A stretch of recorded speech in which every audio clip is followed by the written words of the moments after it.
Is buying a drone worth it? Is buying a drone worth it? I know a lot of you have seen the videos, the infomercials about the drones. Look at this thing. It's a total redesign. Polished shell, vented composite core underbelly engineered for strength and weight, sleek, refined, elegant. But there's tremendous strength in elegance. Look, a reinforced gimbal for greater stability, and the motors, refined for increased flight efficiency, raised so you can go faster without propellers poking into footage where they don't belong.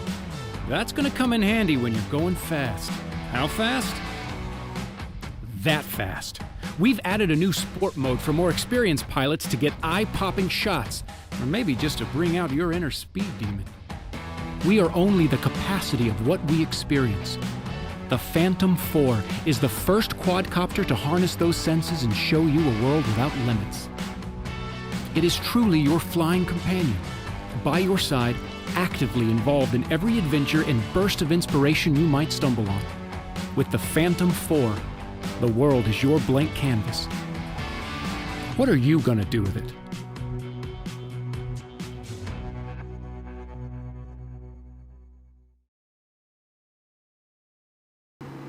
But is buying a drone really worth it?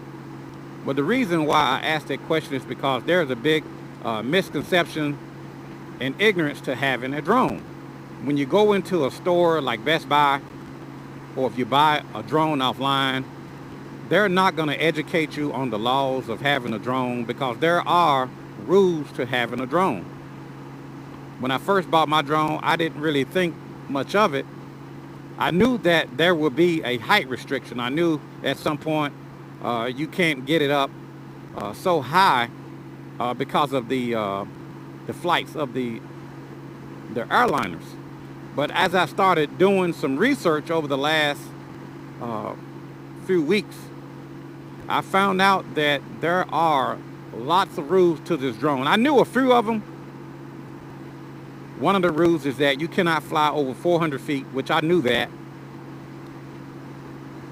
Another rule is that you cannot fly over stadiums. You cannot fly over large groups of people. I mean, there are so many rules to having a drone. I mean, things that you wouldn't even think about. You can't fly over a prison or near a prison. I mean, why would you want to do that anyway? But these are the rules. And if you're going to have a drone, you need to be a respectable drone user. You want to follow the rules. You want to follow the laws. And the reason why I'm bringing this up is before you go out and buy a drone for your child, your children, for your spouse, you know, Christmas is coming up. Everybody's going to be out Christmas shopping. And I raised the question on my Facebook group, what would you like to get for a Christmas gift? And a couple of you said drones. But before you go out and buy a drone, I challenge you to do your research. I challenge you to do your homework because there are rules to having a drone. Some of the rules are you got to keep it within a line of sight, which is almost virtually impossible because once you get a drone up 40, 50 feet, it almost disappears on you. So you got to keep it in a line of sight. You got to keep it under 400 feet. You can't fly over large groups of people. You can't fly over prisons, sporting events. You can't interfere with emergency resources, wildfires, just all kinds of rules to having a drone. And also, I found out not long ago that if you're gonna fly your drone, I actually found this out when I bought my drone, after I bought my drone, that you cannot fly within 5 miles of an airport.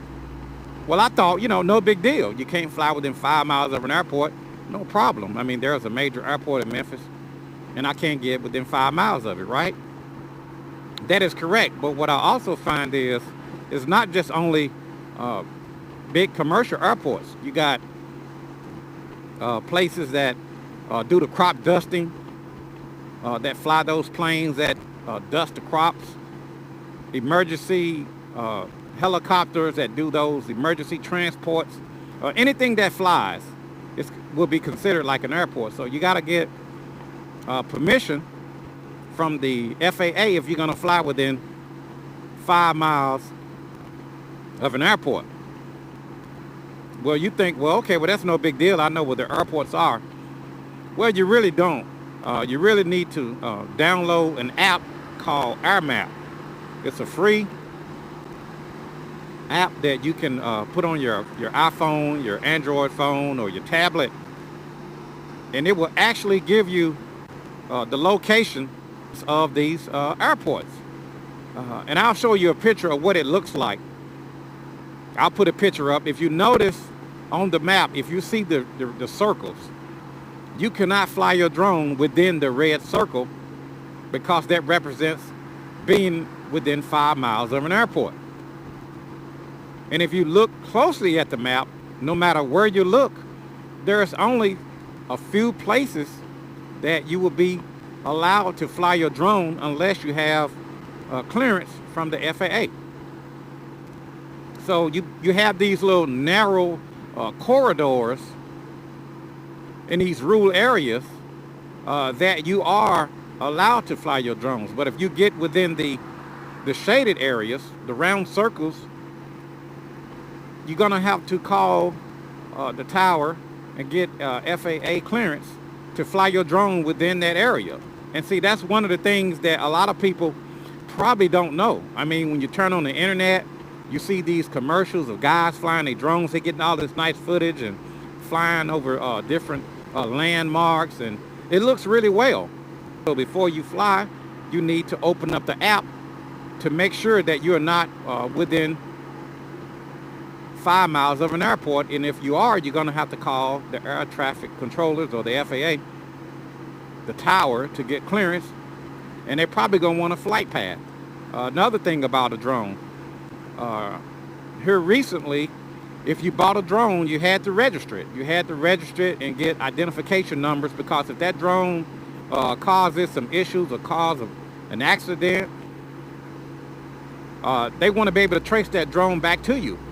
Well, some smart lawyer decided to bring a lawsuit against the FAA and said that these drones are toys. I mean, how can you regulate toys? How can you make me register a toy? So they took that to court, and the last ruling was that the FAA cannot make you register your drone if it's under 55 pounds and it's not going to be used for commercial use. But just a regular average user, you're just getting some footage for your videos, you're just flying your drone around, you're not making money at it, then that will be non-commercial. So you don't have to register your drone if it's non-commercial. But if it's commercial, if you're making money, if it's your business, you have to get that drone registered. And like I said, there's another rule that I didn't even realize until after I bought my drone. So it's just things like that. And there are other rules, and I'm not going to go over all of the rules, but the point of this video is that you need to do your research before you just go out and buy one of these drones, because when you go out to Best Buy or when you get online and you buy a drone, they're not going to give you this information because they want to make a sale. They're not going to tell you that you need to read the FAA laws. They're not going to tell you that you need to do some research to find out what you can and cannot do with these drones, because they want to make a sale. It's up to you, but you're going to be held accountable if something were to happen. You know, if your drone gets sucked into an engine or something, I mean, you're going to be held accountable for that. So do your research before you just go out here and buy a drone.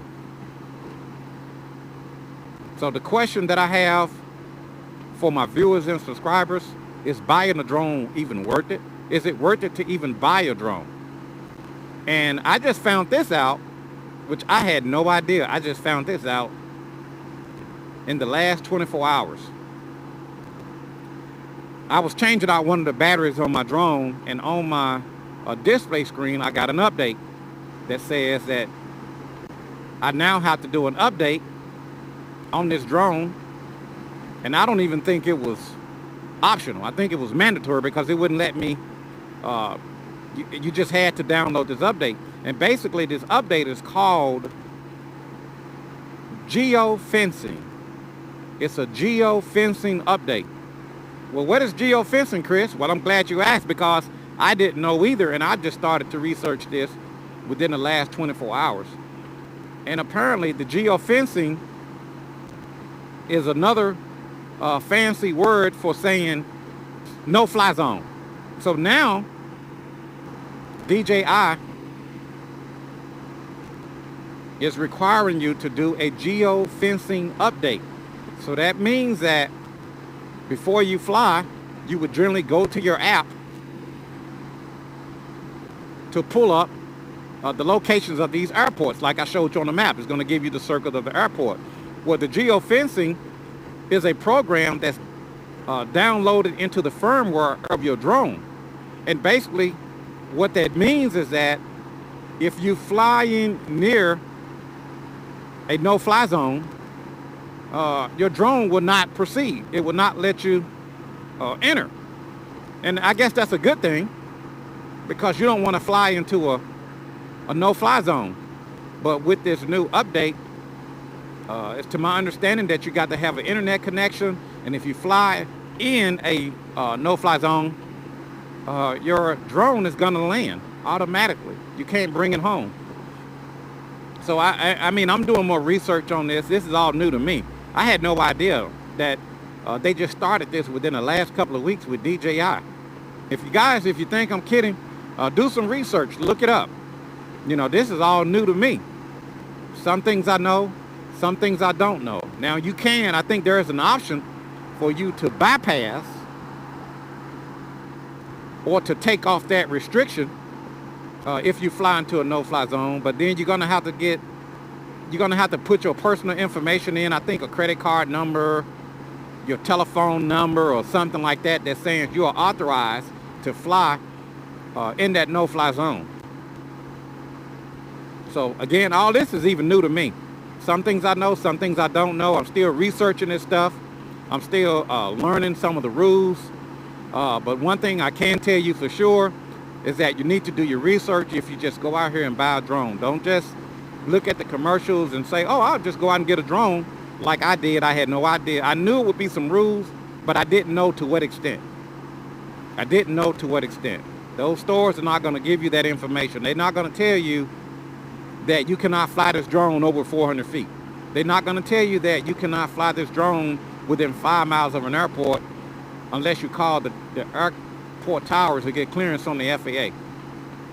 They're not going to tell you that you have to have a flight plan that you got to give them to get clearance. They're not going to tell you that you can't fly over large groups of people at stadiums and sports events. They're not going to tell you that you can't fly near prisons and things like that. And there are other rules. They're not going to tell you that if you use your drone for commercial use that you have to get a license. And the last thing they're going to tell you is about geofencing, which I just found out about. And let me iterate this last point. When you do pull up the map, the geofencing can be in an area larger than that 5 mile radius of an airport. It just depends on where that no-fly zone is located. I tell you, man, there's a lot of rules. And for me, I'm a responsible drone flyer. I want to follow the rules. I want to do the right thing. I want to be responsible with my drone. So I'm learning as much as I can about my drone. That's one reason why I don't do a whole lot of drone vids. I'll do one every now and then. I don't get a lot of time to just play with it. But I've just been doing some research here lately and finding out more and more and more about using a drone. And let me give you guys a quick example. I'm gonna put the map back up and just give you guys an example. For example, let's just use Washington, D.C. I think Washington, D.C. is what, a no-fly zone? Like I said, with that geofencing, I don't even think you can fly your drone in Washington, D.C. And you guys correct me if I'm wrong, because I'm yet learning this stuff. This is all new to me. I don't know everything. I just want to share with you guys that there are a lot of rules to having a drone, and you need to do your homework. You need to do your research. So I'm gonna go ahead and end this video and read some of these comments that you guys that put down in the comment section below. Maybe you guys have questions, or maybe you guys can tell me some things that I don't know. But the question that I have for everybody watching this video is buying a drone even worth it? With all these restrictions and rules, is it even worth buying a drone? I mean, what's the point if you're not gonna have the freedom to just fly your drone? I'm not talking about getting way up hundreds and hundreds of feet in the sky. I'm just mean just, you know, under 400 feet. Is buying a drone even worth it? And that is the question that I have for you guys. If you guys have any questions, put them down in the comment section below. If you guys want to fill me in on something maybe I left out, or something that I need to know, or something that I was incorrect on, put it down in the comment section below. And don't forget to subscribe to my YouTube channel.